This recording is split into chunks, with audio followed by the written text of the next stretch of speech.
ചിങ്ങമന കർഷക ദിനത്തോടനുബന്ധിച്ച് എറണാകുളം തിരുപ്പള്ളി സ്ക്വയറിൽ വെച്ച് നടന്ന ജൈവഗ്രാം പദ്ധതിയുടെ ഭാഗമായി കർഷക സംഘവും കർഷക സെമിനാറും നടക്കുകയുണ്ടായി. ആ പ്രോഗ്രാമിന്റെ ഏറ്റവും ഹൈലൈറ്റ് എന്ന് പറയാവുന്നത് കർഷകരാൽ തന്നെ അത് ഉദ്ഘാടനം ചെയ്യപ്പെട്ടു എന്നുള്ളതാണ്. കർഷകർക്ക് വേണ്ടിയുള്ള പ്രോഗ്രാം ഈ സംഗമത്തിൽ ഉൾപ്പെടുത്തിയിട്ടുണ്ടായിരുന്ന പാനൽ ചർച്ചകൾ കർഷകർക്ക് ഏറെ പ്രയോജനകരമായിരുന്നു. വിജ്ഞാനത്തോടൊപ്പം തന്നെ നമ്മുടെ തനത് കലാരൂപങ്ങളെ ഉൾപ്പെടുത്തിക്കൊണ്ടുള്ള വിനോദ പരിപാടികളും ഈ സംഗമത്തിന്റെ ശ്രദ്ധേയമായ ഒരു ഭാഗമായിരുന്നു. ഇടുക്കി ജില്ലയെ ജൈവഗ്രാമമായിട്ട് പ്രഖ്യാപിച്ചതിൻ്റെ സന്തോഷത്തിലാണ് ഇന്ന് ഇടുക്കിയിലെ കർഷകരെല്ലാവരും.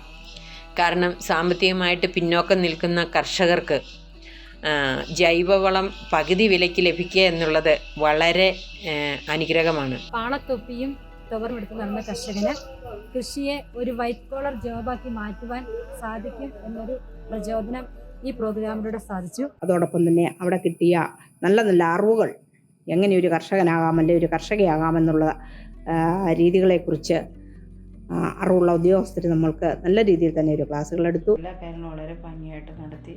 ഇതിൻ്റെ പിന്നിൽ പ്രവർത്തിക്കുന്ന ആനന്ദ സാറിനും എൻ്റെ പ്രത്യേകമായ നന്ദി ഈ അവസരത്തിൽ ഞാൻ അറിയിക്കുന്നു. ഇനിയും ഇതുപോലെയുള്ള പ്രോഗ്രാമുകൾ നടക്കട്ടെ എന്നാണ് എൻ്റെ ഒരു അഭിപ്രായം. പ്രോഗ്രാമിൽ പങ്കെടുക്കാൻ സാധിച്ചതിൽ വളരെ സന്തോഷം.